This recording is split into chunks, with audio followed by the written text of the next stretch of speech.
สบายดี1นาทีกับจองหน่อย EP นี้ก็เข้ามาที่ธนาคารแห่งสาธารณรัฐประชาธิปไตยประชาชนลาวภาคใต้แขวงจำปาสักเนื่องจากว่าทางคณะพักหักฐานสาขาธนาคารเพิ่นได้รับใบอย่างยืนเป็นหน่วยพักปลอดใสเข้มแข็งนักแน่นประจำปี2024ซึ่งก็มีหน่วยพักธนาคารแห่งสาธารณรัฐประชาธิปไตยประชาชนลาวแขวงจำปาสักหน่วยพักธนาคารการค้าต่างประเทศลาวมหาชนหน่วยพักธนาคารนโยบายหน่วยพักธนาคารพัฒนาลาวสาขาภาคจำปาสัก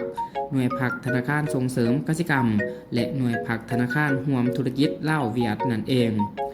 ในพิธีครั้งนี้ก็ยังได้มีการประกาศแต่งตั้งประธานกวดการหน่วยพักธนาคารแห่งสาธารณรัฐประชาธิปไตยประชาชนลาวภาคใต้แขวงจำปาสักเติมอีกและนี่ก็แม่น1นาทีกับ2หน่อย EP นี้ที่ธนาคารแห่งสาธารณรัฐประชาธิปไตยประชาชนลาวภาคใต้แขวงจำปาสักและพบกันใหม่ EP หน้าไปละบ๊ายบาย